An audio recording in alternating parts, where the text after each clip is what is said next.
trying to beat the sun up. Grinding hard for mine to see a meal before my sun's up. All I'm saying is I'm trying to get my funds up. Gotta stay. Hey everybody, thanks for joining in of another episode of Run It Back, where we highlight the area's greats from yesteryear. I'm Eric Lewan. In this segment, we have a great, y'all. We have a legend that put that work in back in the day. A 1998-99 All-State selection, a 1999 Billy Finn Award winner, a two-time state basketball champion with two different schools. Now, y'all know that's crazy. He was a phenom on the hardwood floor on the basketball court, and if you catch him in the playground, he's a phenom there.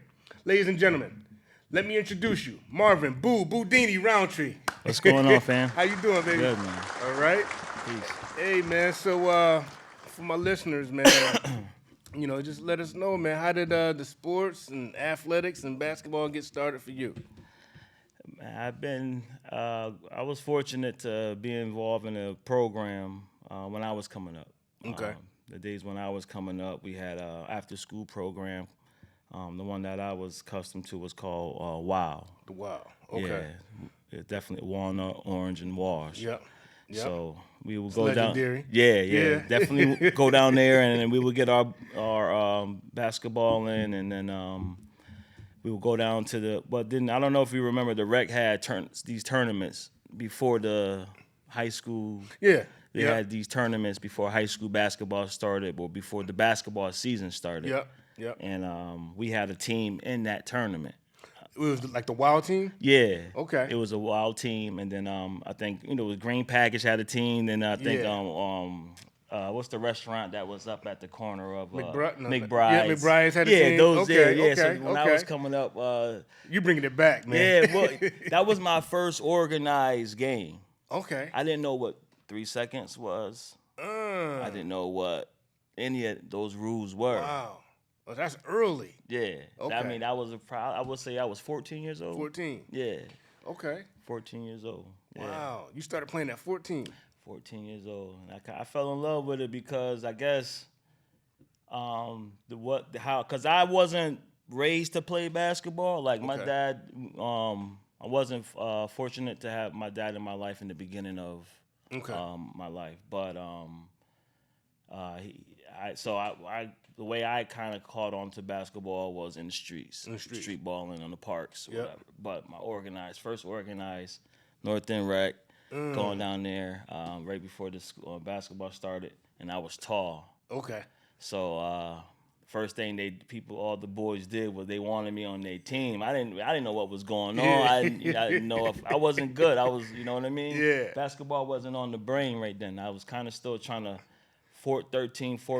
I was 13. 13? Still trying to find my way as a young man. You know what I mean? A young kid. Young teenager. Just getting figuring things out. Yeah. Young teen. Mom just let me out the house. Okay. And she would allow me to go there. You know what I mean? Then I was tall, and I started off just blocking shots. Blocking shots. Yeah, blocking. Okay, the rim protector. Yeah, the rim protector. I was a shot blocker, and I was a rebounder, and that was my mission in the beginning. And, so I played that mission, and then Terrence and the Greens. I don't know if you know Mike. Jay Green. Yeah. Those the Hunters boys right there. Yeah, the Hunters. Tyson.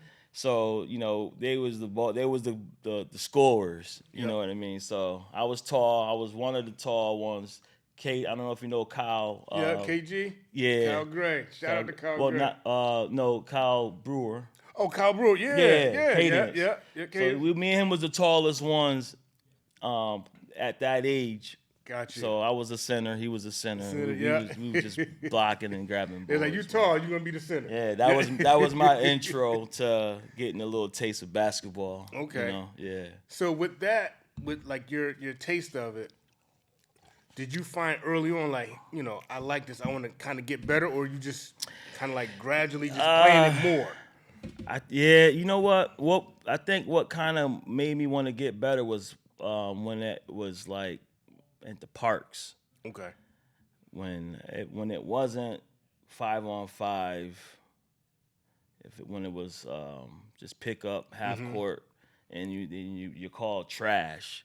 Yeah. And then when somebody call you trash, and then and then you see who's who's getting buckets, and it's not just getting the rebound for anybody. Now you got to score for yourself. Score for yourself. So I don't know. Shout outs to K Cross, man. But K Cross was he made me he was one of the first ones that, because K Cross is a very outspoken guy. I don't know if you know. Kelsey. Shout out to K Cross, man. Yeah, that's cuz. He is a very outspoken man. You know, K is very outspoken, and then when you see trash, he gonna call trash what trash is. And K called me trash, man. Man. We've had some pickup games, and I took that to the heart. And I went and I practiced, you know what I mean? Mm-hmm. And but long story short, I would do with K Cross. We ended up being best friends, you know, not friends, best friends. Best friends. So he called me trash, but when I developed and when my game got better, he gave me props. He gave you props too. So it was good. So definitely. He was an honest person. Yeah. So I needed him. He was my motivator. Yeah. People, it wasn't just him. It was a lot of other guys that, cause you know, they call you garbage out there. You're slow. Yeah. You know what I mean, you know, when you're playing in the the hood and the inner city, they're gonna call it what it is. They gonna call it what it is, man. You know. And then as you start to develop, they're, okay, I see you, big man. Right. And I didn't like that, man. I didn't like being called trash. You know, so. Oh man, so it forced you to kind of like hone in on your skills. Definitely forced me to hold in the basketball all day. You know what I mean? What would you say, during that period? Not like being called trash, but what's the one skill you honed in on first, you would say? Skill meaning like dribbling benefit, or I would probably say rebounding. Okay. And blocking. Okay. Yeah, okay. those were because I timed pretty well. Got you. I could time up a shot. And I can. I was pretty tall for my age. Mm-hmm. For the kids coming up. Yeah. So I believe I'm the same. I was the same height now than I was 13, 14. Wow. 6'3". Wow. At least 6 feet. You know, and wasn't too many kids. Nah. That height at that fast. So I and I had long arms too. Yeah. Okay. I just had to figure out how to control it, and I just had to find the heart for the game. You know what I mean? Yeah. So you about 13, 14. Yeah. Are you playing? You started with the rec. Are you playing like any middle school ball or? Not yet.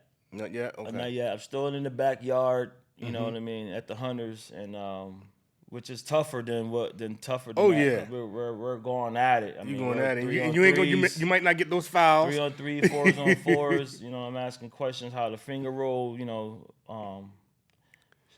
so we're banging down there. I'm learning from playing more. Yep. And then I played. I didn't play my 6th grade year, but my 7th grade year I played at North End Middle School. Okay, North End. Yeah, I set some records in North End. I don't know if it's still there, but most points in the game, I think I had 63. I don't know if that's still there or not, because I haven't checked. But because the middle schools don't really let out their stats too much on public. 63. 63. Yeah, one game. I remember. Yeah. Wow. Yeah. So wait, you go from learning the game, rebounding, blocking to you playing middle school. You scoring 63. 63, man, and it was a good day that day. Yeah, kind of. I was getting the hang of it. Okay. I will have to say at my age from the kids at my age. Yeah. You know what I mean? Because it's a difference the way, because like they split the 6th grade up with 7th and 8th. Okay. So when you're in 6th grade, it's hard to be able to play with the 8th graders at the time. But I kind of felt like when I was in the 7th grade, I can ball with the 8th grade. You can ball with the 8th grade. Right, I can make the team. Yeah. Gotcha. They're not gonna cut me. You know what I mean? Right. So I was trying to make the North End team. I made the team.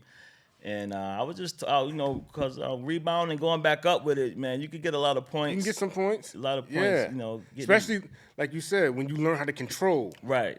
When you slow it down and you're able to control, you can get a lot of points. You get a lot of points when you're learning how to box out and, where the ball is going to be, you know what I mean, that type of thing. Now, are you, because you're tall, were you dunking at this point, or that came? 7th grade, I was not dunking yet. Okay. Not that North End season, but I was I was there. You was getting up there. That year. That I would have to say, my 14 years old, I was dunking. I was dunking in my 8th grade year, easily once I started 8th grade. Oh, okay. But was a different story because that summer was a big summer for me. I elevated a lot when I was from 14 years old. Mm-hmm. My 7th grade summer that year, I played for North End. I had a magnificent year that year. Mm-hmm. And I got a phone call from a parochial school guy. Everybody knows him in town, man. Mr. Will White. Oh, Willie White, he's a legend, man.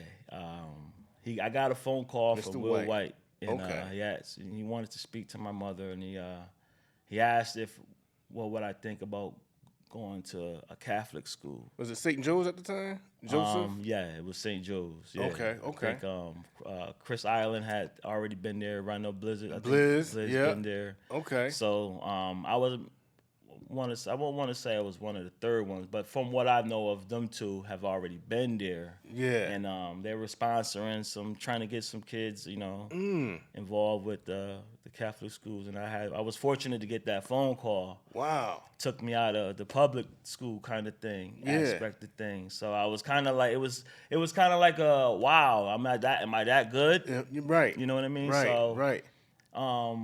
I got that phone call from Will White, and they asked me if I wanted to play for a Catholic school. And I asked, my mom looked at me, and she was just like, she don't see why not. You know, and if she didn't have, she didn't have the finances for it. Mm-hmm. So she was, asking about the finances, and then they had some sponsors in town that they work with some of the kids who have let's say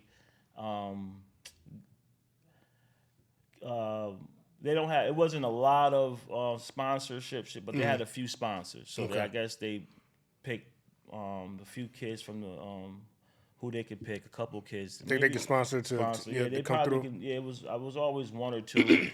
Okay. That I know that they can sponsor. I don't know the specifics of it, but I knew there were some sponsors in there. Got you. That helped me get the education there. Yeah. And when I got there, I kind of fell off the public school spectrum, but I kind of still was making my name within the parks and the recs. So you was there for 8th grade, or I was at St. Joe's for 8th grade. St. Joe's for 8th grade. Right. Wow. Now, was there any expectation to you going there? Was like what were you thinking? Were you nervous, or were you thinking I'm gonna dominate? Because I was more nervous because I don't want to say this. I wasn't raised with Catholics. Right. I'm raised with a lot of mostly I'm raised with I was raised around African Americans. Right. And so when I got there, it was definitely a total different, like a culture shock almost. It was a culture shock, man. It kind of changed. It kind of made me to be the person who I am. Okay. You know what I mean? Yeah. I'm blessed to kind of get that education. You know what I mean? For sure. It was a small school, and I learned a lot. That was gonna be my next thing, like that. So I know they probably placed a high emphasis on education. Yeah. So you obviously parochial, you're gonna learn probably how it's set up. You probably learn a little bit more. Yep. Now, is there other African Americans there with you? Or? Yeah, actually, Corey Barnes. Yeah. Corey Barnes came to St. Joe's with me. He was actually on my. Shout out to Corey Barnes. He was when we had our 8th grade squad at Wallace. He was 6th grade with us. Me, Ed, Jay Johnson, Terrell Freeney. Corey was a public school player. You know what I mean? But he was.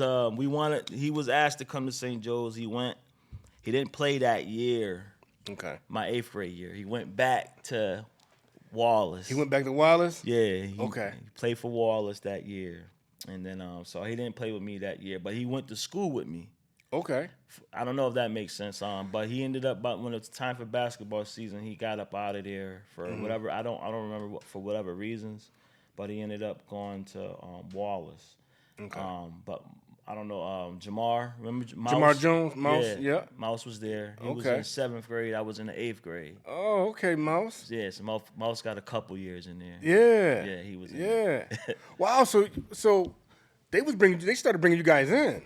Yeah, they was always looking for the next talent and the Okay. next potential. Next, you know, because a lot of times it's hard to have it both. You know, you see a lot of players in the city with a lot of talent, but is it, you know, but we got to keep them out of trouble. Keep them out of trouble. You know, how's keep their 'em in the how's their books. academics? Right, keep them in the books. And it was fortunate that those Will White and Bill Martin was doing this at the time. I mean, some people didn't like it, but there was a lot of controversy around it. At that time too? Yeah. And y'all was able to feel the controversy? Like, yeah. It was a lot of basketball. It's a lot of controversy in that. You know, I didn't know about a lot of all of that. So, you know, it's early, and that kind of paved me the way for Sacred Heart because I didn't know what school I was going to next. Right. But I knew I was playing there for 8th grade, and we played about that Catholic school. I mean, so you would think the public school, how many games you think they play for a year for 8th grade, 7th, 8th grade? Maybe 16 games, maybe 20. But there we played about 63 games, 60-something games. 60? 60-something games. Wow. So we would not only play in our parochial league, we would play in tournaments in the weekends. Really? Parochial tournaments, right? So there's Catholic school tournaments that are going on with just the Catholic schools in the back and the whole state. Wow. That the public schools don't get involved. They don't get involved. Yeah, So it's like a whole nother basketball world, man. You know what I mean? So y'all get that much playing time? We was getting, because the coach, Bill Martin, was putting us in every tournament. Okay. You know, he wanted to ball. He liked balling. We would go every weekend. Get out of here. Yeah. So I mean. So y'all playing obviously your games during the week. Yep. We And got the the local Catholic schools in town. Yep. And that's pretty much, there's a lot of local Catholic schools in there. Okay. St. Joe's. It was St. Margaret's. St. Margaret. Yeah. Okay. What's the one near Kennedy? There was it was what was it? But anyway, there was a lot of cathedrals and schools out there in Hartford. There was a lot of tournaments that they got the Catholic schools to get into, and that we will get put into these tournaments. They'll be in Hartford, New Haven, and they'll be all over the state. Wow. Yeah. So other than our 20 games that we play local. Yeah, play like another 40. Right, and we had a Catholic school tournament. There's a tournament too. So it's you know what I mean. So it's a lot of balling. Y'all get a lot of balling. Yeah, it's a lot of basketball. Then the public schools will play about 20 games, and that's it. That's it. Yeah, you got your city champions, and it's that's not even a tournament. Right. That's right. So I got a lot of exposure. We were like 62-0 up in. Oh, so y'all was St. good Joe's. too. Yeah, we was good. St. Joe's, even when Chris Island was there, I think that was just an undefeated local team. Okay. They were we were that school there when Blizz was there, when Chris Island was there, and when I came, we didn't lose a game. Y'all ain't losing not one We game. didn't lose not one game. Now what's your role now? So you go from rim protector, then rebounder. Yeah. Now now I'm dunking. Now you scoring 60-something points. Yeah, I'm dunking in 8th grade. So 8th grade, you throwing it down. I'm trying not to break the rim at St. Joe's. Trying not to break the rim? Trying not to, because it wasn't a normal rim. Oh man, It was. What you mean? Because the academics was in parochial school, and everything is up, but the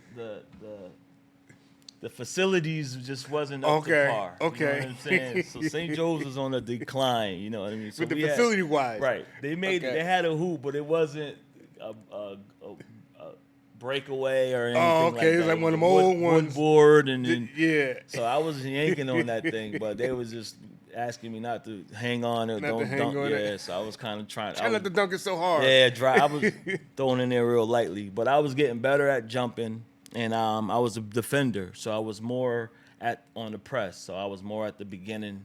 Okay, at the top of the top of the press. Okay. And because I moved, and now I'm kind of like everywhere. You know what I'm still. Yeah. I mean, I'm getting steals, and getting assists. I'm getting a little bit of everything now. You know Now, what I mean? how's your team stacked? Like, is it like a diverse team? Mm-hmm. Okay. Now, you saying my 8th grade team? Yeah. Yeah, it was a very diverse team. Yeah, for sure. We had a mixture, but majority, is Caucasian. But they were good. It was, for the most part, they were ready to ball. You know, They were ready to ball. Okay. They weren't good to the point where they made the team in high school. Okay. None of my players advanced to the next level in my 8th grade team. Okay. But I did, you know what I mean? Yeah. But I did. It wasn't too much of that going on there, but So now, when you guys from St. Joe's, are you automatically thinking Sacred Heart, or what are you thinking? I wasn't thinking pretty much nothing. So what ended up going down was that there was a job opening for the Sacred Heart high school team at the end of my 8th grade year. Okay. All right. Joe Frascator got the job. Okay. I don't know the relationship between Bill Martin and Joe Frascator, but they had a relationship. Gotcha. So, Bill Martin wanted to be a coach for Sacred Heart. And it worked out, you know what I mean? So now he had Chris Ireland, who's already at Sacred Heart. Yeah, and Blizz too, right? Blizz was at Cheshire Academy. Cheshire Academy, Right. So my freshman year, Bill Martin kind of leaves the St. Joe's thing after Mouse's year. So Mouse's 8th and 8th grade year. I go there, and then to Sacred Heart, and then all of us go over there. Wow. That program kind of falls down after Mouse. Oh, St. Joe's? Yeah. They dwindle So now out. he's focusing with the Sacred Sacred Heart. Heart. Now, Bill Martin. Got you. So he's an assistant. He's a JV coach. Will White's obviously is on the, he's not a coach, but he's in the building. Yeah. You know what I mean? And, at Sacred Heart. right. Okay, so we're kind of Bill like a White family. and Martin, they left St. Joe's around the same time. Right. Okay. Right. All right. Because we were focusing on trying to get a championship over at Sacred Heart. Right. I didn't know how big championships was until I got to my freshman year. And then I keep hearing people talking about winning these championships because, like I said, this is like my caring about basketball. Right. And I'm getting the hang of it fast. And now I'm at high school now. Yep. And I go to my first high school game during that summer, my 8th grade year, and Will Be Kennedy game. Okay. And it was packed. Jam packed. Oh, it was packed, man. That's when people used to come out to them games. Yeah. They coming out. It was packed. I think it was like a Saturday afternoon or something like that. And it was packed. And when I got in there, I'm like, oh, I would love to be on that floor. Yeah. And, because I'm looking, it seemed like it was the place to be. So my freshman year, Sacred Heart, we had Mike Sullivan. Okay. Chris Ireland, we had Black, Tavares. Yep. We had D.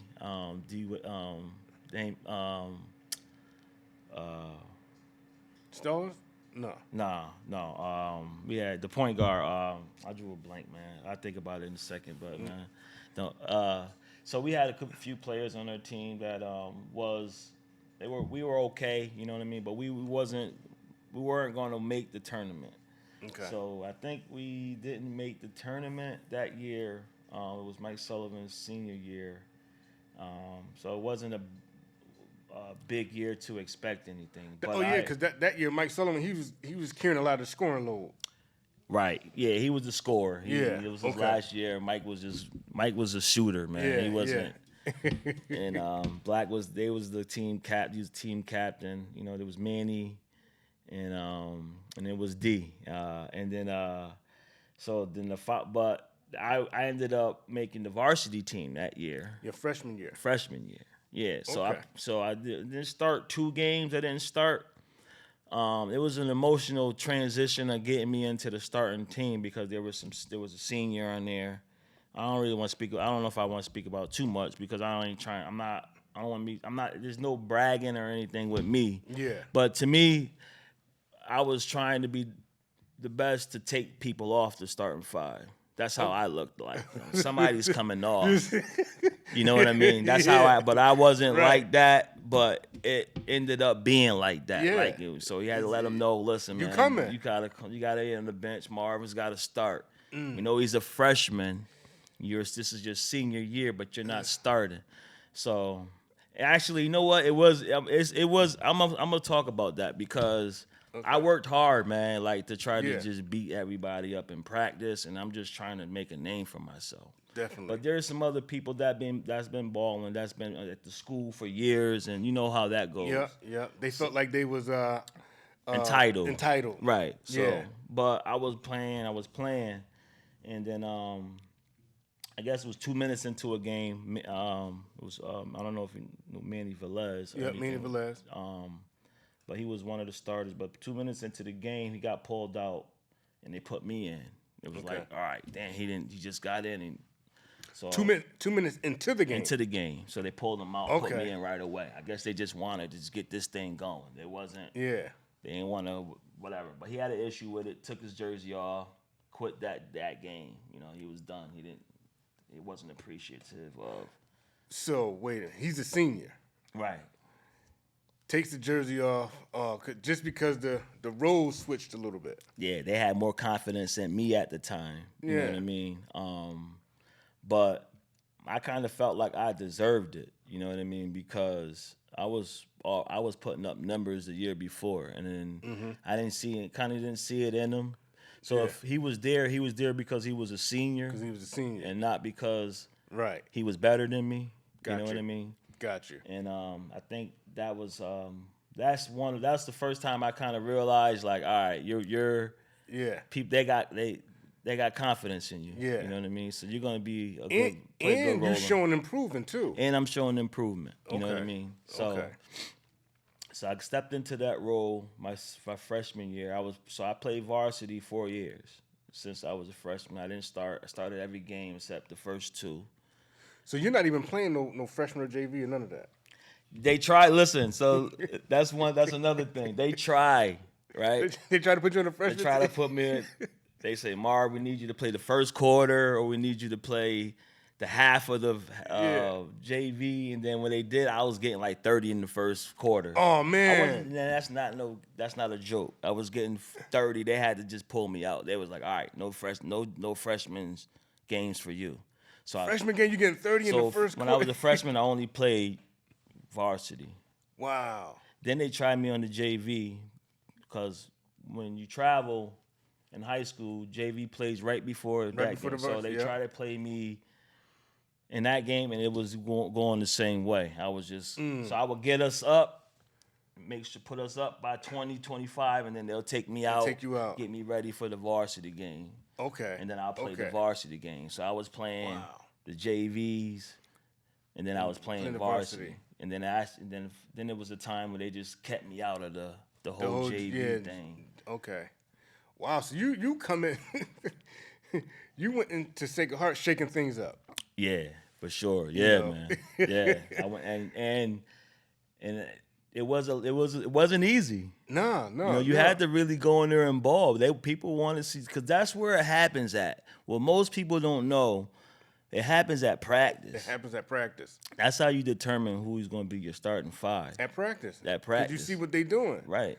Now let me ask you this though. So, what did you do in the summer leading to that to get your confidence up, get your game up? What kind of balling was you doing? So, that year when I was in 8th grade, going in, so I skipped that whole summer. That's transition 8th grade summer going into 9th grade. I got a phone call from a good friend. He's a good guy.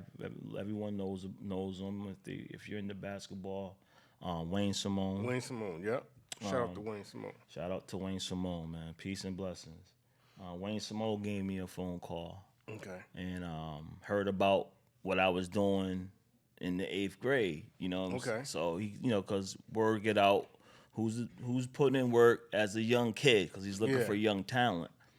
And he gave me a phone call, and so that year we plugged up, and then I started doing my first year at AAU. Okay. And I think we played about at least 40 games a summer. 40 games. We got into about 10 tournaments. Wow. And we traveled. I mean, I traveled young, and that's how I became a better player because I think. A lot of the coaches felt like I could play with the older people. Okay. So as a freshman, I started playing with the older team because he had 3 teams. You got a senior team, and you have a like a JV type of AAU team. Mm-hmm. And you got the big boy team. Big boy. You know what I'm saying? So I started playing both teams with Wayne. Got you. So I played with the younger team, and then when the older team when it was that time to play, I sat the bench, but I played, but I got in. You know what I mean? Because it's different than high school when AAU. So you got the best people in the state. You got the best seniors in the state. Now I wasn't that good at the freshman year, but I was good enough to be on their team, and they could see that I was coming up. So I got a lot of play time in the summertime. Before that. And this is all before high school. All before high school, yeah. Wow. For sure, yep. And so I can only imagine like the dunks and stuff that you're already doing at this level to get you ready because, you're going to Sacred Heart. It's, that's NVL. Like, they ready. Right. Like, you know what I mean? Right, so you're going in there and you're going there taking positions. Right. Right. And that's I think that's was the difference maker that was from me and a lot of players that was getting ready for NVL. I don't think they played a lot of summer leagues. Okay. Because exposure is what you want. You want the exposure. Yeah. So and it helps with your confidence, like especially when you're playing against. You're not just see. A lot of times, what people don't realize is some high school teams you don't have all the best in this area on this team. You're gonna have maybe like 1 or 2 that's exceptional. Then you got a couple people that's complimenting him. But when you play in some of these summer leagues, you might have 5 that's the 5 best in this area. Yep. That's on this team, like, right. So to even like be able to kind of like compete against that. Yeah. I kind of felt like I was representing Waterbury. Yeah. In the sure. summer. Yeah, definitely. As a whole. As you know a what whole, I mean? So right. I was representing Waterbury. He was from Hartford. Yeah. He might have been from New Britain. You know what I mean? He was from over here, but, I was representing Waterbury. So I was coming out of Waterbury just trying to let people know that there's talent out here. You know what I mean? For sure. That's how it was when I was doing AAU. Wow. So they recognized Waterbury, and I was trying to let them know, And your name was on that circuit early. Yeah, for sure. And there were some players that came from other towns and come to move to Waterbury to play ball in our leagues. Okay. I think our league. I think it was basketball, man. It's so much politics going on in it, man. It's unbelievable. Definitely. And as I got to know more players, some players wanted more exposure. You know what I mean? So I think that the NVL, I wouldn't say is a highly exposed league. Right. Because I think Waterbury hurts it a little bit because of it's 5 high schools in our city, I believe. Now it's like 6, 7, I believe. 6, 7. Right? Yeah. Well, probably 6. Some new ones. Taking Sacred Heart out, but you still. Well, you got the technical schools. You still got and then you got career and. Yeah. Yeah. So yes. Because the technical schools is in a whole nother league. Yeah. But they live in Waterbury. Yeah. But it's talent. If it was one school, there won't be too many people making that team in Waterbury. Nah. You know what I mean? No. It wouldn't be too many people making the team. No. You know what I mean? So we're fortunate at the same time, but you know, like Crosby only gets to go. But you know, let's just think about if Crosby and Will Be Talent was put together, or all our one, you know, or even like say if you said Holy Cross and Sacred Heart was one, right. You know what I mean? Yeah. Like those are two big juggernauts right there. Yeah, for sure. So, Whereas, like you said, like other cities have those one or two schools. Yeah. Where you got the best coming there. Like. Right. They're all coming there and they're all playing there, and you know, they're good. So it's playing for the Catholic schools was good, but I did kind of miss wanting to represent the public schools. Okay. You know what I mean? Because that's kind of like where I'm from. Yeah. You know what I mean? So when I got to that, my second year at Sacred Heart was more of a, all right, I was kind of like I will kind of say more of a complete player. Okay. And I was introduced to plays. Now we're running plays. Your sophomore year. Sophomore year. So how'd your freshman year end? How was your I would say team wise, we didn't make the tournament. And this it wasn't really a great year, but for everybody. But for me, it was. I would kind of say, because I was a freshman, I got a lot of points in the varsity game. Got a lot of points. My 2,000 points started early. You know what I mean? So I was able to start tacking on my 2,000. Because that's what you want to get in Waterbury. You want to get get at least 2,000 points. You know what I mean? And you want that ball. You know, you want the game to stop for that. You know what I mean? Yeah. But so I got that to stop early. And it just, I had more fun AAU that year than I did with the NVL. But the coaches was kind of more getting ready for our sophomore year anyways, because it was the coach's first year, everybody's first year, and we all was just trying to figure out something. And how was the nucleus of the team, though? Even though you didn't have the best winning record, but how was the camaraderie with you guys? It was good because everybody returned except Mike Sullivan. So we had everybody came back. Was he a senior? He was a senior when I was a freshman. Okay. And then Manny, obviously, he quit. Right. He was a senior also. Tavares was a junior. Yeah. And Dwayne Morrison, was a junior also. Too, yeah. And then the second year, so after that year, then we were, working on getting Blizz to come back to Sacred Heart. Oh, that's right, because he's still at Cheshire at this point. Okay. Yeah. So that year he played for Cheshire. And we knew that Holy Cross was the team to beat. Yeah, because they got the other mountain over there. They got Edmund Saunders in there. Yeah. You know what I mean? So it was like, all right, how can we compete with that? You know what I mean?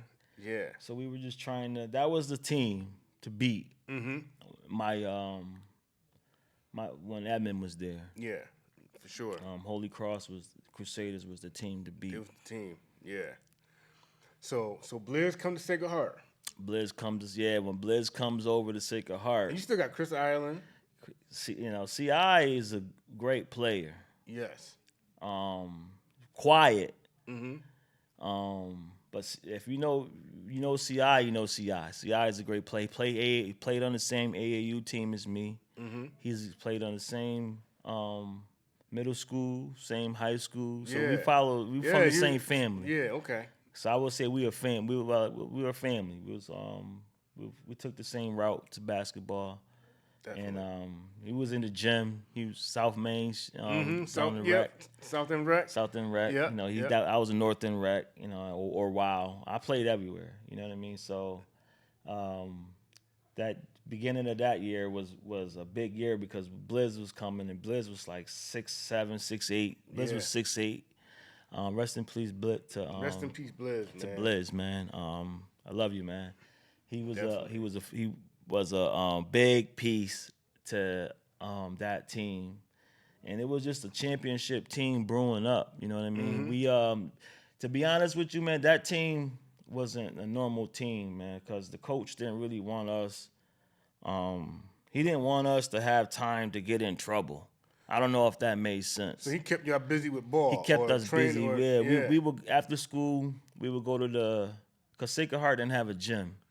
Right. So we're just with the rec. We had to go to the boys' club. When I was my early years, we had to go to the boys' club, or we had to go to up near Kennedy. There was a parochial school up that way. It was a Catholic school. They had a gym up there. Okay. It was across from Naugatuck Valley. Okay. And it was like a private school, so they let us get the gym at night, and we had to work with them. Was that like were they not with was it Chase Collegiate? No, it wasn't them. Wasn't them. Nah, it's a weird little church, and it had a gym, and it's in a cut. It's not something much people know about, but somehow the school had got access to that gym. It wasn't too many people. I think they also had a basketball team also. But they allow us to use the gym, and so we were kind of like using everybody's gym. You know what I mean? We didn't have. You didn't have your own home. Nah, we was using Kennedy for our home games, and we were we couldn't practice there, and we couldn't practice at the boys. There was time we was trying to practice at the boys club, but Ed was always there, so we was always feeling like Ed had to stay out there while we was running our plays. You know what I mean? So it was crazy, man. You know, but we get out of school, we'll go to the boys club for 2 hours, and he'll say, all right, in 2 hours, he was like, all right, so, and 2 more hours, meet me at the other gym, you know what I mean, around like 6 o'clock at night. And then if you at 6 o'clock on the dot, and if you came in late, 1 minute late, the door was locked on you. 1 minute late, the door's locked. The door was locked at 6 on the dot, so it was just, so if you was out there staring, you ain't coming in. You wasn't gonna play. Wow. And you wasn't gonna practice unless the coaches was in a good mood that day. That's how we was in a strict scenario. At my sophomore year. Wasn't playing. Joe Frass was not playing when it came to his practices. Yeah. Now how are the practice run? Is it like a tough practice? It's a tough practice. You know, he made sure we ran, we did all the running, but he also made sure we wasn't having free ball, because I don't know, a lot of teams practice different. Yeah. And a lot of players are looking to play ball. You know what I mean? They're looking to run. He kept you under control. He kept the control the whole time. Kept the control the whole time. And if we were lucky to do a free game, he was the ref. He would stop it. All right. Nah, this is not, run the play back. You know what I mean? And so we would run it live. We had 2 teams. So we had 2 teams. And it was the Bandits. And shout outs to Sacred Heart when I was coming up, man. I don't know if y'all remember this, but, I forgot the other. But it was the Bandits and it was the starting 5, right? So the starting 5 against the Bandits. And then the Bandits was coached by Bill Martin and was his JV team. Okay. So we would collide. They were 5-on-5, and they would try to see if the JV team could beat the varsity. So we were making them better, and they were making us better. Now, so they was giving y'all some good runs? Oh yeah, because Randy Brooks. Shout out to Randy Brooks. Was a good player. He played a lot of Sacred Heart ball. Yep. Shout out to Randy. Randy went the kind of same route I went, Catholic school. He went longer. I think all his schooling was Catholic. Okay. Shout out to Randy Brooks, but he was on the Bandits and so he's Corey. Behind you. Yeah, we're all the same age. You know what I mean? We're all the same age. But I'm progressing a little more than so I'm on the varsity. I'm on the varsity.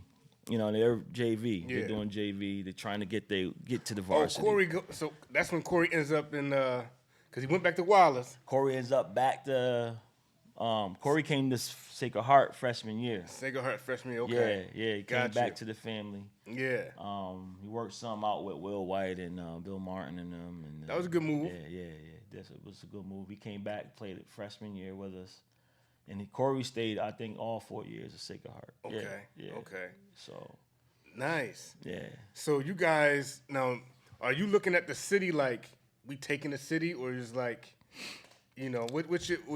or are y'all only thinking Holy Cross? Well, our plays was thinking Holy Cross. Okay. We use Blizz as Edmund every play. Every play. So we was trying to Because and that was like they was like Robinson. He wasn't Fields in middle stopping school, Edmond, too. man. We just can't let him go off. Yeah. Once he starts going off, and then the other players, they're a great defensive team. You know what I mean? So every bucket count. And we got a taste of what basketball was really like that year, man, because we know, like I said, Rondell Blizzard 7-8, and so the games was packed. You know what I mean? It was they started to televise games then. You know what I mean? Yep. And we was ready to win. You know, we was a winning team that year. I didn't think we were going to lose one game, but we ended up losing to Holy Cross, and I believe we ended up losing a couple games. Maybe I think we lost 2 games that year. I believe Holy Cross, and if I had to guess, because we played one back. I think we won a game against Holy Cross, and then we lost one when they came with Blizz. And I think Kennedy beat us. Kennedy slept on us, right? Kennedy had a good defense. Yeah. You know, Tag had them playing good defense. Yeah. That's like his thing. Yeah. Right. It wasn't. You could get beat. Yeah. If you wasn't on your game, you can know get what beat. I mean? Yeah, for sure. Now, you guys got a good team. Confidence got to be off the roof now. Mm-hmm. Now, are you feeling personally like can't nobody guard you at this point? Yeah. Okay. Yeah. But I'm also not the center, so I wasn't the center, and so I was playing my position, I believe, on the wing. Are we more comfortable there? Right. Now it's a switch now. Right. Okay. So I kind of felt like Blizz was doing a lot of the blocking, the rebounding. He was even doing a lot of shooting. Okay. But I kind of felt like it was just I had to figure out where am I gonna be able to, because CI was the same way. Gotcha. You know what I mean? CI was a post up. You know, we ran the play. So, anyways, when it came to Sacred Heart, it wasn't really much I could do or Blizz can do or anybody can do because the coach ran 60 plays. You had to remember all 60 of them. He ran 60 plays? Right. I might have had 10. Blizz could have had 10. It could have been 10 defensive plays, fast break plays. But when you call these plays, it was just we ran the play. You had to run the play, and you had to see where the advantage. It was like a Duke scenario. Yeah, you know what I'm saying? Yeah. So it's kind of like you couldn't really go down in the team and do your thing. Ain't no coming down, just right, crossing somebody up, going to the right. Nah, it wasn't that Wilby kind of game. Man, nah, that Wilby kind of game. Nah, yeah, it wasn't. Shout 60 plays. Shout out to Wilby. Yeah, it was like 60 plays or more, man, and we had to remember them. Wow. Because if you didn't remember them, you just looked like you didn't know what was going on. You get yanked out. You know what I'm saying? Quick too. Quick, man. So yeah, Frask got us to remember plays, man. 60 plays. So you coming down? He's calling the plays from the side. Calling the plays. Not the floor general. He's calling the plays, man. Point guards were looking at him, and then once we hear the play, you get to where you need to be. The play. So I was fortunate because I could post. Yeah. I could play with my back towards the basket, which is a difficult thing.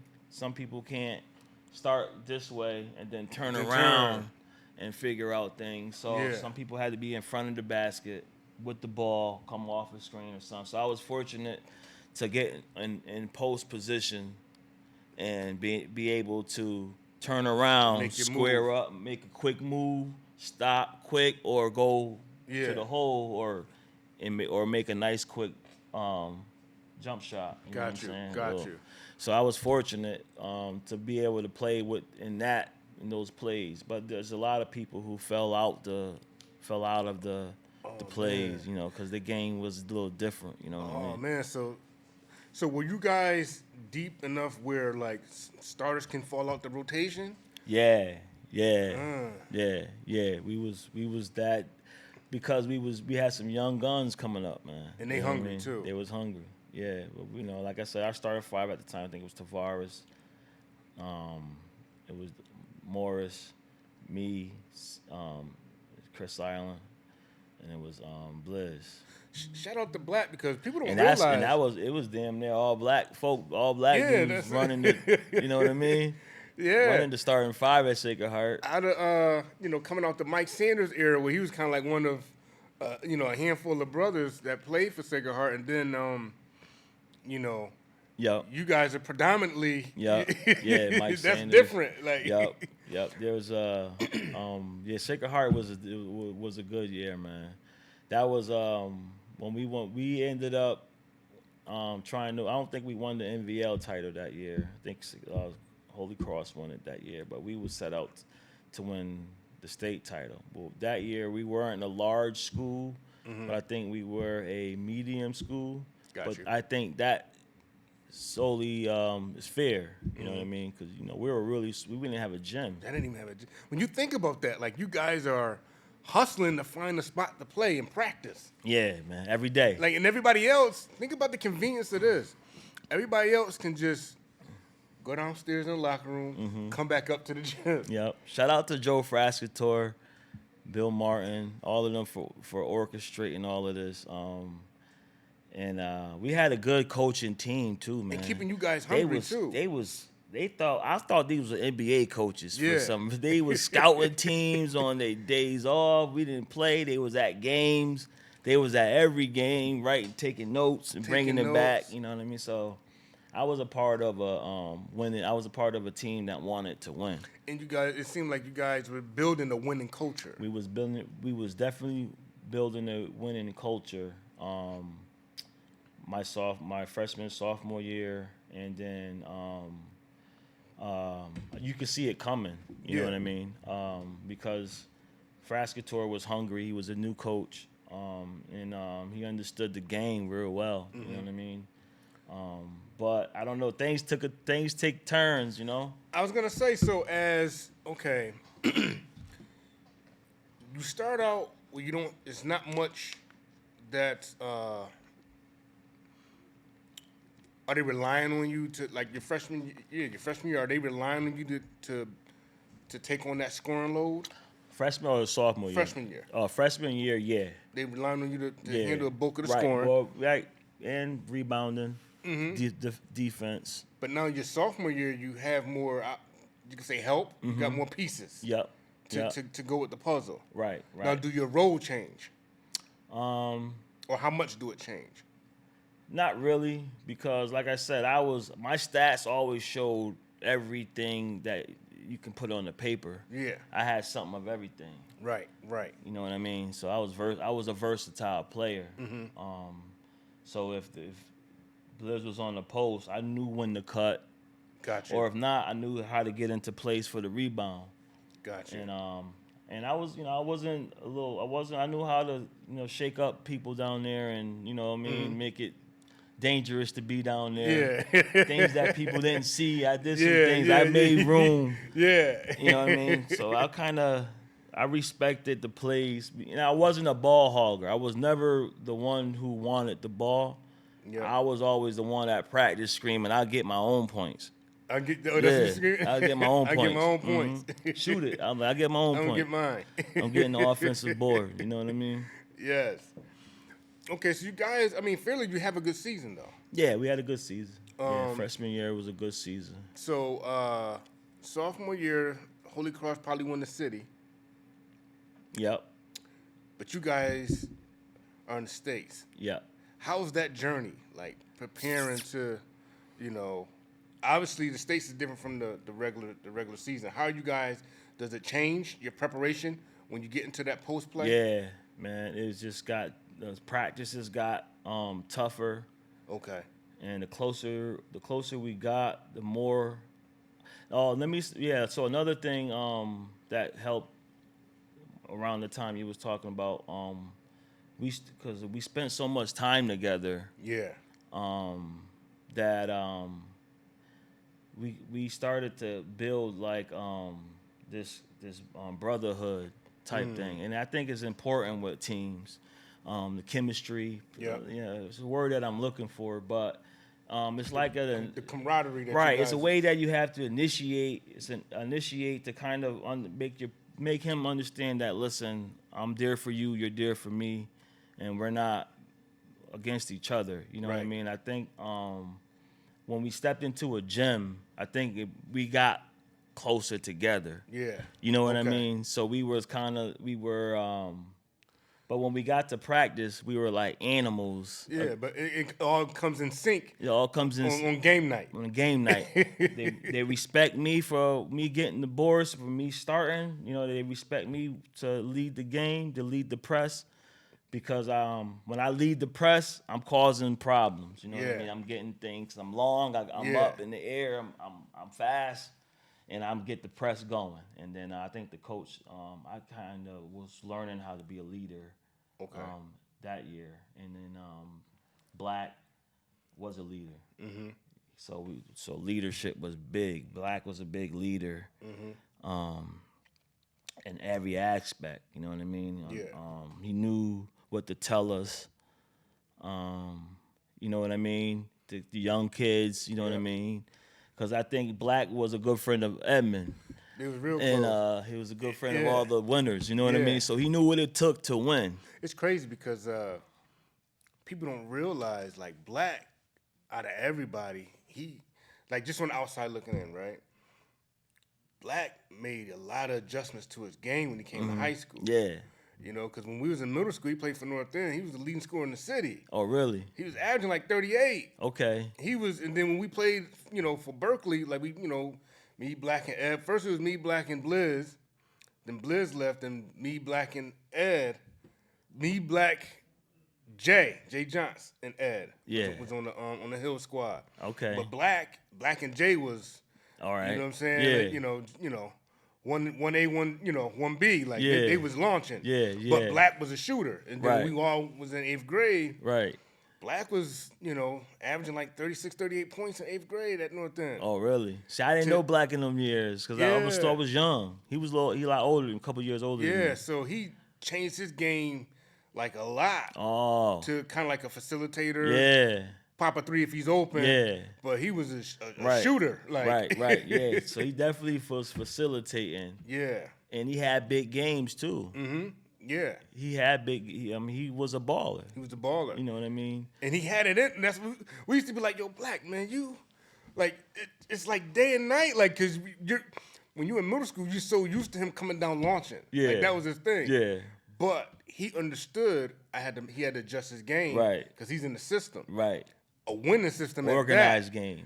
And he won. He thrived in it. Right. You know what I mean? Yeah. So it's like, okay, you know, he did the smart thing. Right. Yeah, he's definitely a winner, man. Yeah. You know what I mean? Yeah, Black and, a winner. He challenged me. Mm-hmm. And you know, he also kept everybody like family. You know, he's definitely. He can bring that funniness, that Yep. you know what I mean? That comfortness to the Definitely. to the team, you know what I mean? So we had a lot of people like that on our team. For sure. Yeah.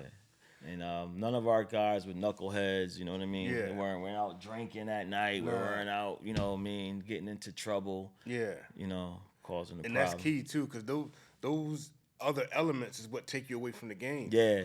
You know what I mean? You think about the teams or like just some of the groups that kind of like that got that camaraderie and like everybody was on the same page. All right, we're going to go over here, then we're going to go, yo, we going to the movies tonight? Yeah. Or, you know what I mean? Yeah, that's the type of thing. We're going to who house we hanging at. Exactly, you know and what I that mean? brings you closer. Like you said, at practice, we could be like animals, Yeah. but in games, all right, it's time to turn up. Right. I trust him. I know he's going to do. Right. You know what I'm saying? Right. If somebody beats him, all right, I know. Right. Like, you know what I mean? Yeah. So it brings you closer. Right. You know? Right. And I think the coaches knew that too because they made sure that wasn't open. See, like we weren't fight amongst each other. He wouldn't let us yell at each other. You know what I mean? Okay. He would be the one yelling so much that Yeah. everybody was on making sure they didn't make a mistake to please make sure he was good. You Yeah. know? But at the end of the day, when everything was done, we'd be like, damn, man, when you gonna get it right? I mean, you made us run all those laps. Right, like, you know what I right. mean? You want to shoot. See, and then that's a different story because our jelly would had a different way of doing things. You know what I mean? Yeah. So I'm over here, you know. So that year was a great year, man. We Black was a good leader, and Blizz was a good leader. He coming from Cheshire Academy. which is a tougher league than the NVL, I would want to say. So he knew what it take. So playing against him made us all better too. Okay. You know what I mean? Okay. So we knew by having him that we were compete now. Yeah. You know what I mean? We could. And Blizz is a student of the game too, because he work on like little intricacies of the game. Right. You know what I mean? Right. Footwork, little jump hook, jump shot, like, you know what I mean? So, right. So he was very he was trained well. Trained well, yes. Right. He was trained well. He had that next level, college level way of play. You know what I mean? And he wasn't like, and he had a good head on his shoulders. Good head on his shoulders. So he could listen to, constructive criticism if it was, but he's taking it as, okay, this gonna help my game. Right. I'm gonna okay, what he's saying? All right, boom. I'm gonna take this piece. I'm gonna add this piece to my game. Right. You know what I mean? Right. I didn't know how they got him to come back. You know what I mean? Yeah. But when he came back, you know what I mean, he was just a tall kid in school, tallest guy in there. But he was he was cocky and smooth. Yeah. And we respected him. You know, he was more so he was trying to get his game ready for the next level. So he wanted to play a lot on the outside. Yep. The coach wanted him to do what we needed him to do to win. You know, so that kind of conflicted with him a little bit. Yeah. Because he knew he wasn't going to be that center. At 6'8", you're kind of like a power forward, small forward. But he had that foresight to know on the next level, I'm not going to be playing here. Right. So I need to work on this because I know at the next level, I'm going to be playing there. Right. So a lot of times in practice, he's shooting from the wing. Yeah. And the coach is like, God damn it. Take it to the hole. You know what I mean? Yeah. So we would conflict with it. So he was uncomfortable with that because him and the coach Frash was just a beast, man. They bump heads in that area. Yeah, I respect the coach Frash, man. Shout out! I gotta get up with him. Oh man. Have it talk with Frash, man. He made me a better player too. Yeah. Yeah, I could remember a play, and then I could remember 30 of them. I was like, damn. You know what I mean? Yeah, it was that. It was rough. Wow, but that sounds like when you're explaining that, got to learn 60 plays and you know what I mean. This 10 might be for practice twice a day. So now most people go to practice a couple hours and they're done. You know what I mean. I've been to some Wilby practices, and I've been and I also was a part of some Crosby practices. And seems like I haven't really know too much about Kennedy practice, but I knew tag was no joke. Yeah. I noticed that some of them you'll come for 2 hours, you'll play, and then you'll go home. You know what I mean? Frash was right after school. We didn't have a chance to get on the bus. We had to go to the boys' club. I don't know how we got there, but Will White was willing to take people at the boys' club. Boys' club. So we was there, boom, right after school. As soon as the bell rang, we were out the door, boys' club, balling. Then we'll come and do 6 o'clock at night, and we'll do. And this is every day. Every day. 2 gyms, and just balling. When you got home, it was time to just relax and get ready to go to school. You know what I mean? But he knew he had the foresight too to, okay, I'm gonna keep them balling that way they don't have time to get into nothing else. Right. You know what I mean? Right. And here's one. We're going to keep that basketball in their mind. Right. All season. This is what we're thinking about. This is what we're doing. Every fucking day, excuse my language. Every day he'll come in and he'll be with a new play. We're like, come on, man, another play. Come on. A new play every We just figured this one out. You know what I mean? And he's like, we're going to do P3, and then this is when we're like, why?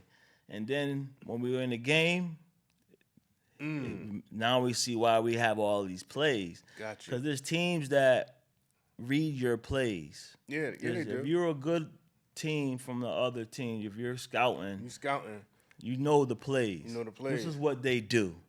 And then once they figure out what you're doing, that's it. You're gonna lose the game because there's another coach. There's plenty of coaches out there who really coach, and there's coaches out there who just coach. Yeah. But we run up against some must-win games, and we needed to know 30 plays because every time we'll do our best ones, and they'll say, all right, he'll be like, all right, they know it. run this one, and then we'll run that one, and then we'll shake them up. You know what I mean? Yeah. It was like that. Wow, that's deep right there. It was deep. So you guys, your sophomore year, is that you guys win the championship? Sophomore year, we win the championship. You win the states. Yep. Class M. Yep. What is that feeling like? It was big, man. I remember the highlights. You catching that dunk. I'm Oh, like, oh man, because we played at Central then. Yeah. But before, it was all the other high schools, and we were just traveling, man. And then it was big, man. Because I actually realized what they was chasing. You know what I mean? Why the hell are we doing all that? Why is because I really didn't know there was a tournament, man. Cause like I said, I'm coming from the city. I ain't accustomed to all of this. Yeah. Wasn't growing up into this stuff. You know what I mean? So I didn't know there was any state titles or anything like that. But it was a state title, and then I just wanted to just win. You just want to win. So the coach was like, all right, we got to win this game. So I started paying attention. Then I realized, all right, you know what? There is something big about high school. You know what I mean? Because then when we won it, the whole Waterbury was happy. The whole Waterbury. And then it was the first time Sacred Heart won in like 50 years. It was like... Yeah, it was crazy. Because you always used to certain teams winning it all the time. And I think Holy Cross was the only one that had brought one... consecutive, within that period. Within that period. Yeah. But I knew that Sacred Heart was dying to win something. That atmosphere... The ex students and all the they always stick around. They always come back. Yep. So they just wanted to win. They wanted to win. So when we won that, it was big, man. Obviously it was bigger than my second time, but it wasn't that much bigger. But it was big because it was the first time. It was the first one. We won something, and then we're in the middle of the court. And it's almost like, you win it with the group of guys that you win it with too. Right. Like this my team. Like right. Actually those your brothers. Right. At that point, so you win it with your brothers is like wow, that kind of makes it a little bit more special too. Right. Like you win it with everybody. I rock with everybody on this team. I knew Black wanted to win. Yeah. That he wanted the title. He wanted the title. And then I realized why he wanted it. You know what I mean? Yep. And it felt good, man. It was like, damn, boy. Look, when you think about the circle of friends he got something on all of them. Yeah. We won it. Yeah. And we were coming home with the title. Yep. And it was big, man. I can remember Randy Brooks. Remember I was telling you, he was part of the family. Yeah, Randy. Randy played varsity too. But he ran but he wasn't a starter. But he played varsity. Yep. And as a sophomore, so Randy was a great player, man. Yeah. And much shout outs to Randy Brooks, man. Shout out to Randy Brooks. Made me a better player every day, also. And stole the ball at the end to so we can keep the win, man. It was down to a basket, man. Down to a I basket. mean? So it was a good year that year, man. Yeah, I remember watching. Everybody that wasn't in that area playing. Obviously, you guys playing. Everybody else was just watching, like yo. Right. Yeah, man. Then they kept playing it. I'm like, that was ill. Gyms was packed. Yes, we had the gyms packed, man. So now, what's going in your mind now? Like, are you guys thinking next year we're gonna do it again because you bring almost everybody back? Yep. Yeah, man. We was gonna lose Blizz. You're gonna lose Blizz in Black. Right. But you still got Randy coming up. You got Corey. You got Mouses. Yep. Paul Waraggio. Shout out to Paul. I don't know. Okay. Paul was a point guard before his accident, but we was psyched up. Vinny Musco. Mm-hmm. We had a lot of winners. That seen what we did the following year, they knew what the recipe was. Right. And we had some new parochial kids coming in that was, doing their thing. Okay. So it was we set the tone. Yeah, we was coming in that year like we were gonna win it all for sure. Yeah. So now, what's your preparation in the summer between sophomore and junior year? Man. That year was AAU. I gave that year to AAU for preparation because Wayne, it was a whole nother atmosphere. Wayne wanted to win. He wanted to win the Nationals. So National. So I'm like, what's this now? So another something to win. So I was like, all right. So y'all want to win the National. So we trying to get the best players in Connecticut. And now, at this point, you're not that young kid just filling a seat now. Yeah, nah. You featured now. Yeah, now I'm like, all right, we'll see what Marv, I need you to put in some work. Because AAU, I felt small on my team. In AAU? Yeah, I was like a point guard because I was like a shooting guard. Okay. You know what I mean? Yeah. It was guys that was way taller than me. You got some mountains up there now. It was way taller than me, way much happier to play that center role. Yeah. You know what I mean? So I was kind of like coming down, being able to do a lot more. Gotcha. It was a whole nother me. So now, what aspect of your game are you able to utilize now? Pressing on the press, being up on the ball. Okay. You know, he put me up on the ball. He knows that I like to run, rebound, like to push the ball. So I was more so like had that winning pedigree. Okay. You know what I mean? And so you get a lot of guys that take a lot of pride in offense, but how you feel about defense? That was me. That's your thing. Defense. Yeah, defense gave me offense. And it sounds cliche. People like, oh, good defense turning the easy offense, but it's true. Right. I mean, I wasn't a point guard. Yeah. And the plays didn't go. The ball didn't come to me, and I made a move a lot. So a lot of times, I got the garbage points. Okay.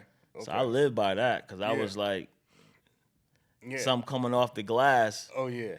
You know what I mean? I'm getting that. I was a tap. I always wanted to playing taps, man. I was like, let's just win game after game after game, man. Taps. Yeah. So I used to get all the garbage points. That's why I had a lot of rebounds and I had a lot of offensive boards and stuff like that. So yeah, man, I brought that winning pedigree and to the AAU field, and I just was trying to jump higher. I was trying to, because I seen that these guys was just jumping higher. They was just doing. Definitely. I felt like I needed to work harder when I went to AAU. For sure. You felt like you were the man locally, but when you play AAU, you were like, all right, I got to work on my game more. Yeah, but you know what? It's good to see that, like to kind of like see, all right, this is what I need to do more of. Right. You know, because I think a lot of times you can kind of like get complacent when you just stay here playing in this area. You're comfortable with all these. Right. You know, you become comfortable with your friends and all that, but when you in another body of water, right, and you see them sharks, well, okay, I gotta put more work in. Right, right. I was never really able to develop a great ball handling skill because, like I said, the being tall and Waterbury in that Catholic, the teams that I played for, like when I went to Crosby, I ended up back to center. Okay. You know what I mean? There was nobody taller than me. Yeah. There was nobody who could rebound better than me, block better than me. Right. So you know what the coaches wanted. Right. So my back towards the basket. You know what I mean? So, but AAU, so I practiced a lot as the center. Got you. So I didn't have a lot of practice to be in the guard unless I was running in the parks. Mm-hmm. Now, what are you working on? Like, what are you doing to increase them hops? Shit, man. You know, hops comes with timing and basically because I didn't work out. I wasn't like in the gym working out. But I was always playing ball. I would think I was just a natural athletic person when it came to running and jumping. But I just had to coordinate it right. I wasn't coordinated right, so I learning on how to coordinate everything. Yeah, was my biggest thing, and learning how to dribble the ball. If I had to do it again, I would focus more on how to dribble the ball more. Yeah, putting it on the floor more. For sure. Yeah. Now, what sparked the transfer? man, being so that's what it is. When you from I'm in the hood, man. Yeah. A lot of times, man, I was like caught up in the wrong mindset. You know what I mean? So I was caught up in the wrong mindset. Well, because I was at Sacred Heart, a racial incident sparked some issues over the summer. The year we won it, we was I wasn't gonna say we were knuckleheads, but we were more aggressive towards having fun. Let's say. Okay. So we attracted a lot of different types of people, a lot of cheerleaders, and me, Corey. I don't know if you knew football, but Justin Black was there playing football. Yeah. Before he went to Wilby. Yeah, Shawayne Hunter was there playing football. Yeah. That's right. I forgot. Yeah, so it was just us four. We was down there. We wasn't terrorizing things, but we was molding the place to be a little bit different. Yeah. And we were I'm a little snappy when it comes to back then. You know what I mean? I was a little knucklehead when it came to telling me what to do. And one thing led to another. When we got back to the beginning of my junior year, there was a teacher there that I had a fallout with. Okay. She was actually the only African American teacher that was there. I don't know, forget her name. Maybe Mrs. Jones. Maybe, I don't know. I might be saying it wrong, but I had a fallout with the teacher with an incident that required me to take off my coat, and that it was a bad morning. Okay. I walked out of the school because she wouldn't allow. Well, I didn't want to take my coat off. It was the incident happened like we were all in the cafeteria. It was the doors are open and all. In Sacred Heart, there's a cafeteria and there's two doors. And in the morning time, the doors are open because the guy's working, taking good stuff out, cleaning, and it was cold. And we're not allowed to have our jackets on once we're in that cafeteria. You're supposed to go. Gotcha. So she told me to take my coat off, but I explained to her I was going to take it off when the doors got shut. Yeah. And so one thing led to another. She wasn't cool with that. She wanted it off now. And I was just like, no. You know what I mean? Thinking maybe I'm Marvin Rountree, you know what I mean? Yeah. Maybe I'm entitled to probably more entitled. I'm older now, so kind of. You're like, I'm a star. I'm a star, man. Like I'm gonna take it off when when he shuts the doors. And she was just like, no, I wanted to take it off now. So I was like, no. And then principal came, and then principal tried to Father Meany, rest in peace. Father Meany at the time was the principal. And he was real cool with me. He was good. He was a good guy. He could have suspended me a lot more times than I never got suspended, but he could have suspended me a lot more times. You know, it's hard. It's rough coming from the streets where we grew up in, man. And then kind of being so disciplined. It doesn't come easy with us. True. So things flared up. I ended up walking out of the school because he wasn't. At that day, he wasn't siding with me. So he wanted me to apologize to her. I called my mom, was like, come get me. She was like, nah, I'm not coming to get you. I'm at work. You're going to have to stay there. So I walked out. I didn't walk out thinking that it was going to be my last day. But I walked out of anger. And then when word got back, then all of that, principal ended up telling my mom that I wasn't allowed to come back to the school. Oh, man. Right. Just from that? From that, right. So when I walked out, they didn't suspend me. They didn't, so they just told me that I wasn't allowed to come back. Wow. Right. So. This is your junior year? Yeah, yep. So you already back in school junior year? Yep. Junior year, school just starting. Oh man. We had an incident over the end of my sophomore year, this is an incident that most people don't know about, but we had a racial incident. Okay. Well, the four of us, where there was some guys in the school that wasn't liking us being around the cheerleaders. Okay. And cheerleaders was coming back telling us how they felt about us, and there was a lot of racial stuff. You know what I mean? So I don't want to get into too much, but there was a lot of stuff coming back to us that rubbed us the wrong way. Okay. And we were young, man. Being knuckleheads took matters in our own hands, and we ended up getting into some physical altercation with a couple of the guys at the last day of school.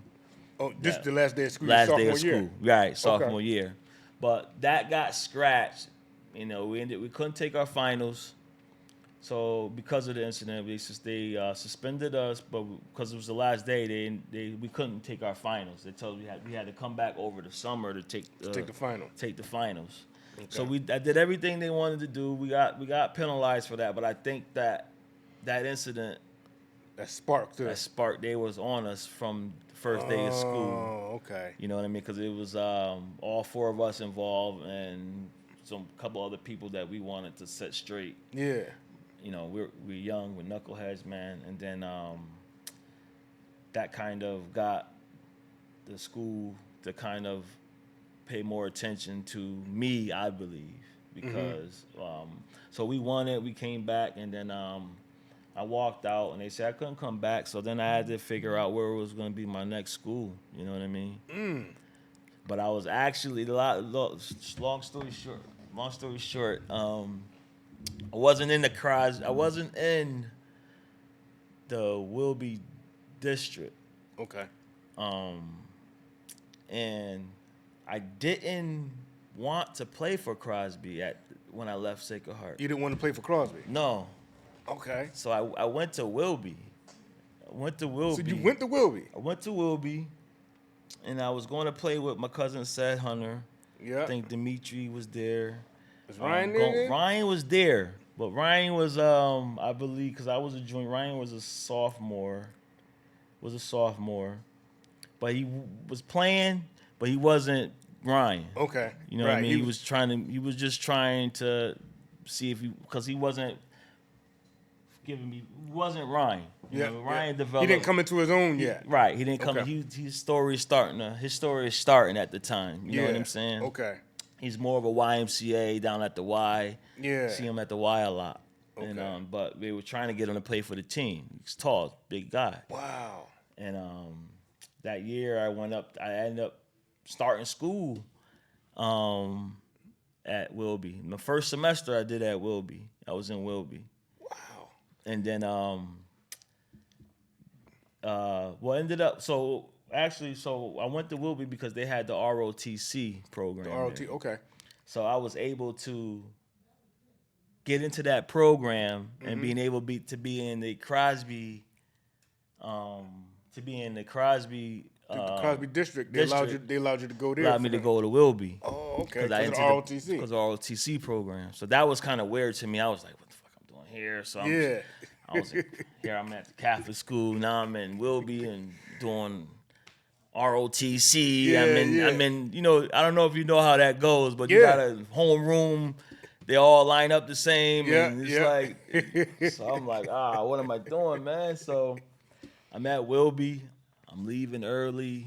I'm not. My academics is failing. Okay. But Reggie's helping me. Reggie's keeping me lined up. Because Reggie was the teacher in the school. Yeah.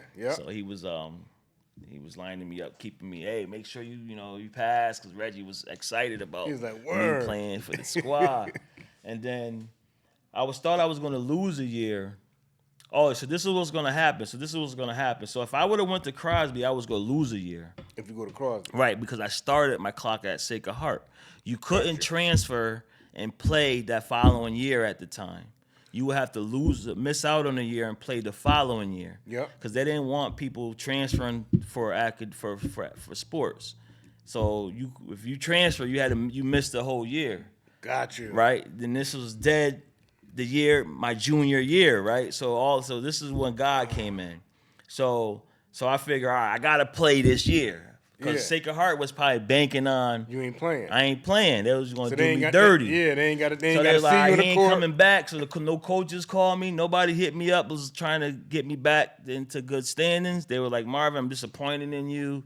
This and all. They was all disappointed in me. So I was like, all right, it's all good. Whatever. All right. I gotta figure out how to play ball. I just wanted to. Yeah.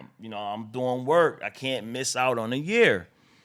And what I ended up doing was saying that I had to go to Wilby to join the ROTC. And then from Wilby.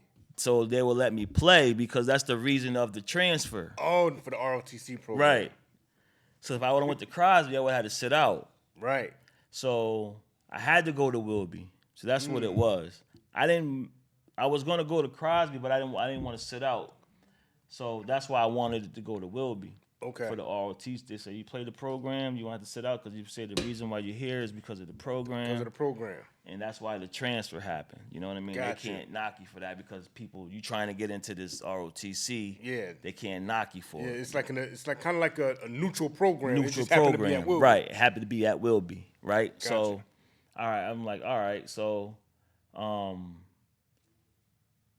when it was time when the first semester came, I think I passed enough classes, I was able to play. You know, I wasn't right where I was supposed to be at, like I was in a Catholic school.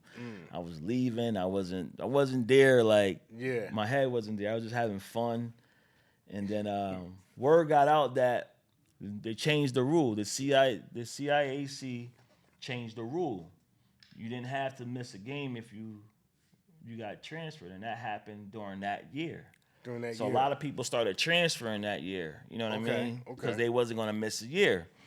So I ended up saying, all right, in that case, I'm saying I'm going to go to Crosby. You know what I mean? I'm going to go play with my boy K. Cross. And I guess Dalmeen Hill was at the time there. Because Wayne brought him in from Philly because he was having some rough time where he was staying focused. Okay. So Wayne brought him in. Wayne, that's what Wayne do. Wayne bringing a lot of players who having difficulty staying focused and having a hard time. Change your environment a little bit. Change the environment a little bit. So he brought him down here. He was playing on Crosby. And then that's how I ended going to Crosby as soon as they changed. So second semester, I transferred to Crosby. I know Reg couldn't have been happy about that. Reg was pissed. Yeah. So rest in peace, Reg, man. I'm sorry, Reg, man. It would have been a good. I was thinking like, well, we would have still done damage. We would have beat everybody. Yeah. Right. Because that was when Ryan was just coming into his. Well, Boo Boo was there.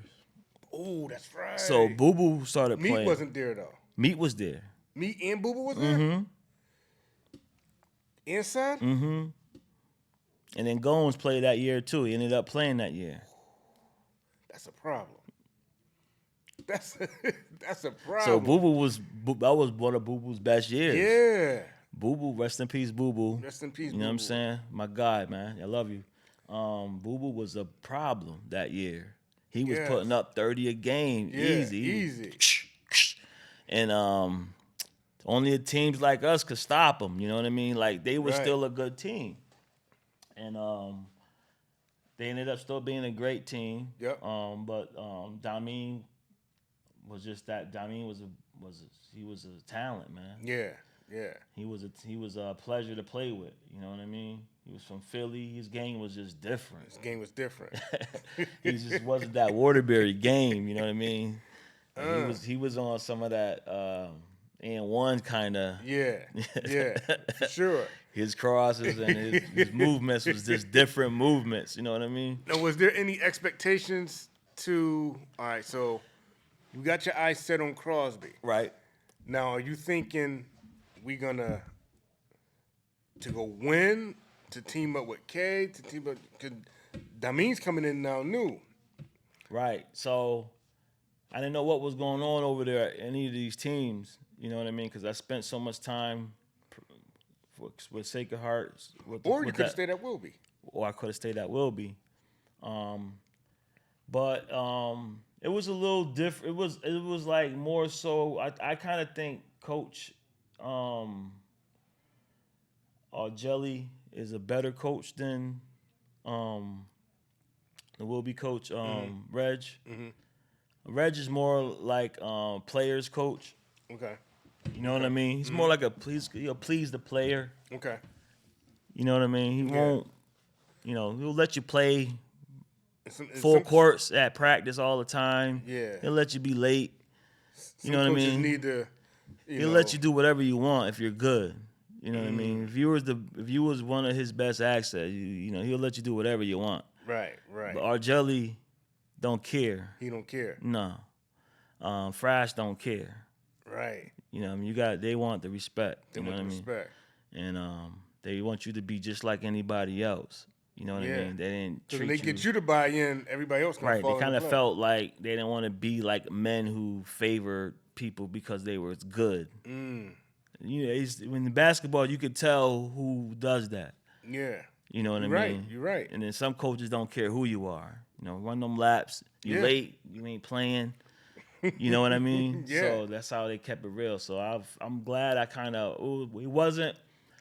Argelli wasn't Joe Frash, but he was close to it. He was close to it. Like he might not have 60, but he had 5 plays, but he lived and died by them. You're gonna run those plays. You're gonna run those plays, even if they was whipping our tail. You're gonna run these. You're gonna run these. You're gonna run until you get it right. Yeah, it's gonna work. You know what I mean? You're just not running it right. You know what I mean? Yeah. Wow. And he knew the school well, so he knew all the teachers. Argelli knew all the teachers. He was alderman of the city. Yeah. You know what I mean? So he knew everything. He knew everything. You couldn't keep if you was in the classroom acting up, he knew it. He knew it. Right. Oh man, so he get the word quick. Yeah, Argelli was a pleasure to play for too. You know what I mean? So now, how did you guys gel, coming together? Because obviously you're new. Mm-hmm. Like you got. They actually have 2 huge new pieces, right, to a system that probably was already starting to build. Yeah.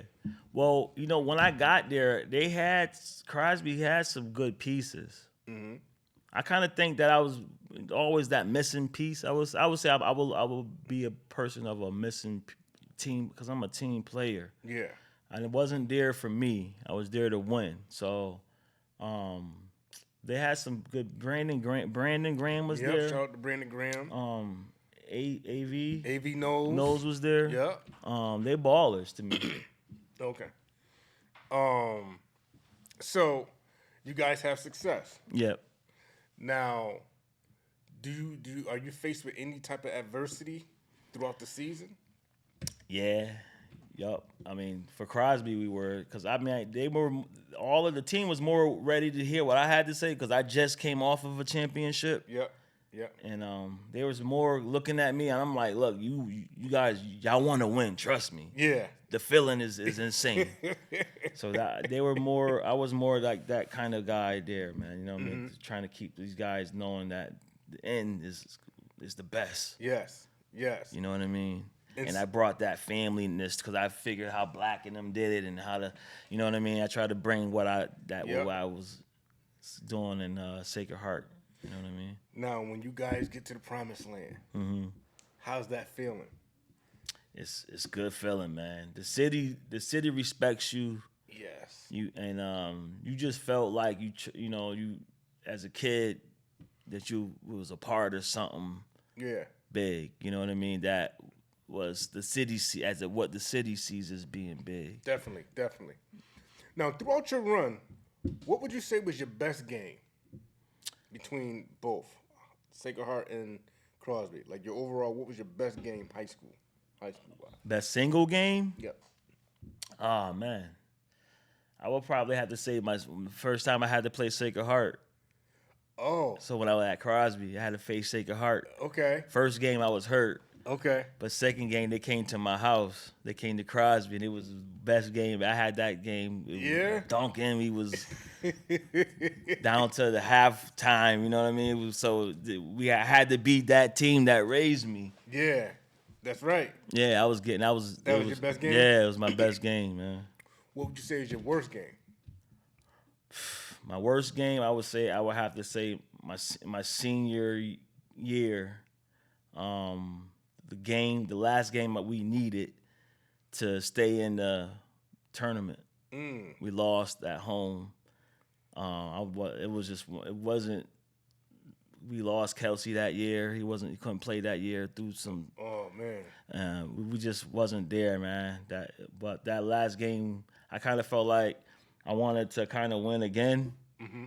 The three-peat. Yeah. We can probably do it if I was a better player. Okay. Because I didn't have that second player, but it was like I think I had like 14 points and a couple rebounds, but I think I needed about 35. You needed about 35 that night. Yeah. Mm-hmm. So they needed a better version of you that night. A better version of me that night, man. That was the love of basketball was dwindling down a little bit. Not a lot, but a little bit. A little bit around that time. You know what I mean? Okay. So. But you got 2 championships out your high school career. And I got both my rings. I got them right now. You got both the rings? Okay. So most people don't got their rings, man. I got both of them. I brought them in today. I don't wear them. I brought them in today. To be a part of that. For sure. We got to get a picture of that. Yeah, for sure. And I think you were in a small company of someone that was at a program to win the state championship and then transfer and win a state championship with another squad. Like back to back. Right. Like, you know what I mean? Yeah. You two-peated from 2 different teams. Yeah. Which shows more of like your legendary efforts that you put on the court. Like, right. How much of an impact player you was. Yeah. You kind of like you come into a sit and think about it. By the time you won, you was a sophomore. Right. You're 3 years into playing for real. Yep. Right. You know what I mean? And then you transfer the next year. So really 4 years of playing for real, you got 2 championships. Right. There's guys that played a lifetime. Right. And ain't win not one state championship right. ever. Like, you know what I mean? Yeah, man. Most people don't win. Yep. You won back to back. Yep. So that's I gotta commend you on that. Yeah, not that's too many awesome. people got the 2 different teams back to back. No, that's incredible. Mm-hmm. I got a spot right here. We call it Test Your Recall. I'm going to throw some numbers out. And if you could tell me what they mean. All right? Okay, we got 12-6, 12, 3, 27. 12-6. 12-6, 12, 3, 27.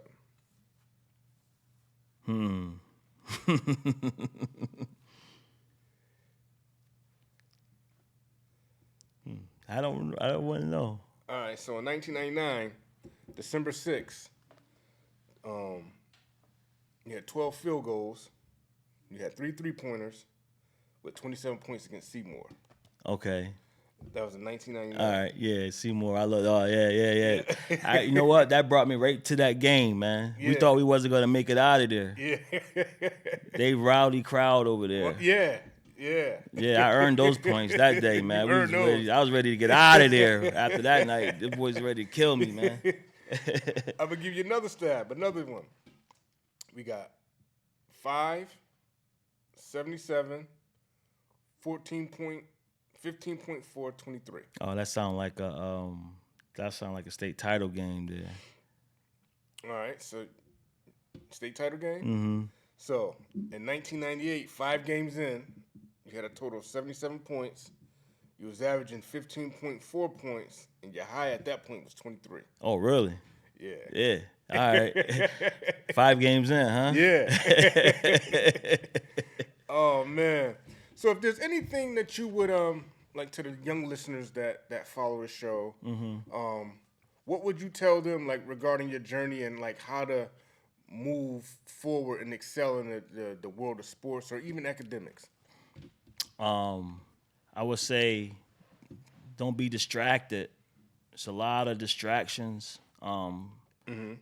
If you chose to want to be the best player and you want to make some noise, you're gonna have to be in a quiet crowd.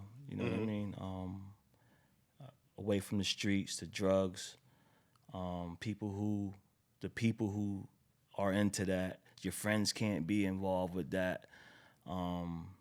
Can't be at the parties. You know, you might have to run that extra 20 miles that everybody else isn't running.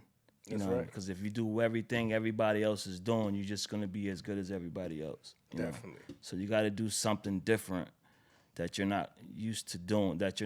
Everyone is not accustomed to doing. You're gonna have to get up early. You gotta make yourself a little uncomfortable to be great. That's it, man. That's the only time I've ever been my best is when I wanted to put in the work to be the best. Definitely. And lastly, what would for you, when was the point when you said, all right, I'm transitioning from basketball and I'm gonna start my next journey? That was a tough one. I cried that day. Okay, it was a specific day. Yeah, man. That's a day. If you're a ball player and if you gotta tell yourself when to hang it up and you don't know when, that's an emotional moment, man. You know what I mean? Because there's a lot of people that has different expectations for you. I mean, obviously you can't, wouldn't do every expectation, but thinking about hanging it up, because you got to choose. I had children early in high school. Okay. I was a father in college. 2 kids, my boys, Story Rountree, Marvin Rountree. Okay. And I kind of was in the middle of, I had to try to figure out, should I start trying to make a living and help them, or should I keep striving to try to become a better player? But then I'm like, but what if I don't become that player? I lose the relationship with my boys. So it was tough, man. I was just like, well, I kind of felt like, I made some noise in my 2-year college. I made some noise, but then I was like, after I graduated from my 2-year college, I was kind of feeling like, all right, if I'm not getting NBA calls now, I was like, I'll probably end up getting a degree, but I wouldn't think I'd probably be in a professional level because I was too distracted at the moment. Okay. So I had to make a decision if I was going to keep playing ball or just find some work and stack some money. You know what I mean? I wasn't going to play ball no more. I told Central I didn't want to play. Central was calling me because I was going to Central. Central Connecticut. Okay. I was going to Central, and they heard I was in school, and I was enrolled in there, and they wanted me to play. And I was just like, nah, I didn't really want to be running around with the guys no more. I was done in the locker rooms with guys all day. I was done with practice all day with guys. I was done summertime all day with dudes. And I just kind of wanted to just focus on how I was going to be able to take care of my boys at the time. So it was rough. Wow. But I still went to college. And I just didn't play ball. Yeah. And I played a few pickup games after that. Yeah. But it was just like, was nothing to really play for. Yeah. You know what I mean? I know, unless I did what I needed to do.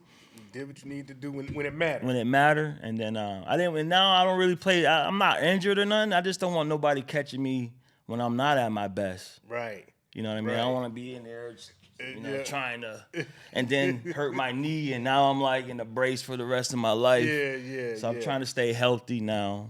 Yeah. And I've thought about coaching. Okay. And that didn't work well because I was more of a player. Yeah. Not more of a coach. You know what I mean? I was more of a player.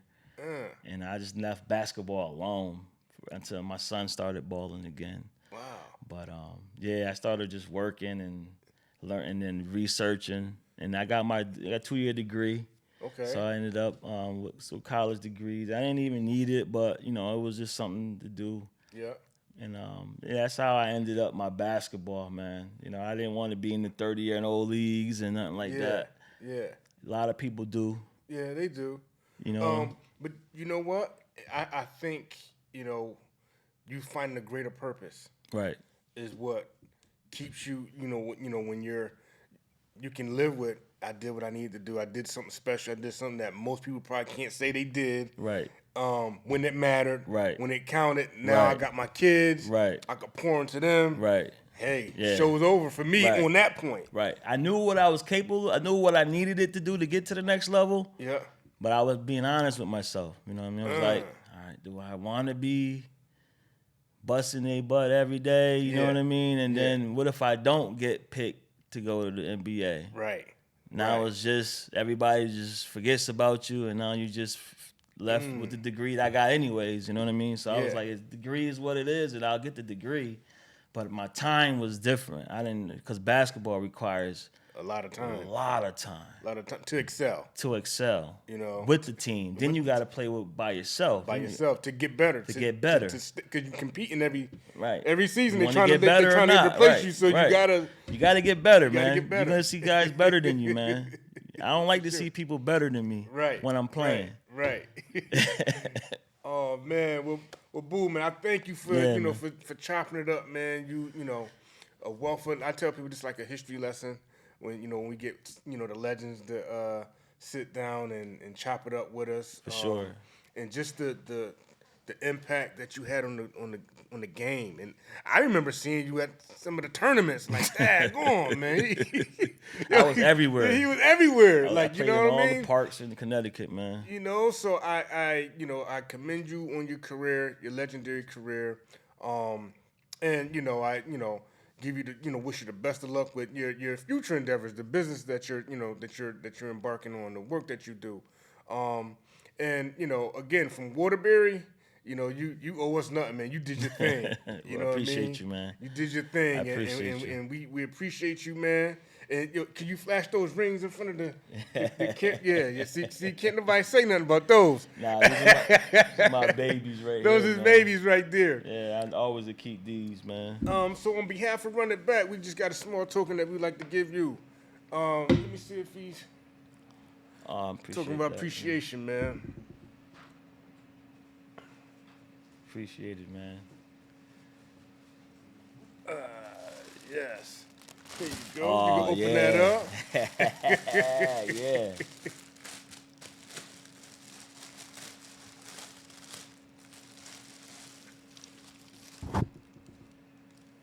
Oh, yeah.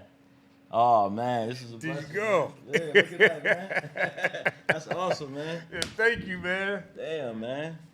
I appreciate you. I got, man. Might get back out there and play ball again with it. Oh, man. Man, that's a... any last things you want to say? What's your social media tags for anybody to... Man, I don't know if I ain't doing too much basketball now. You know what I mean? I'm cultivating. If you guys want to know what I'm up to, man, you can catch me on Instagram at Bob Marvin. Okay. Bob Marvin 80 or Bob Marvin 420 on Instagram. Okay. So I'm on there. I'm spending a lot of time on there. You might catch me on live working on my next podcast that we're doing. Okay. At the Canada Collabs. So right now, got a good following right now. You know what I mean? Just meeting a lot of different people. Got you. Yeah, it's totally different than what I'm doing, but I'm good at it. Yeah. So we know how I do when I'm playing ball. So you're gonna put your all into that too. I'm putting my all in. I'm there already. You know what I mean? I know what it takes to be good at that also. So I'm just trying to be good at that. For sure. Right, and I'm also I'm about to be a grandfather next year. Oh man! So I'm working on being the grandfather for the next foresee future right now. Congrats, man! Yeah. Well, thank you, man. Appreciate it. Thank you for chopping it up with us. Blessing, anytime. Eric LeWine, sign out for Run It Back. Peace. Yeah, man. Yeah.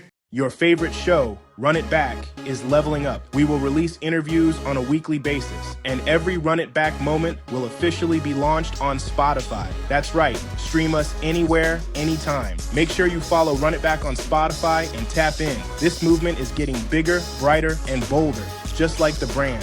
Thank you for the support. Now, let's run it back.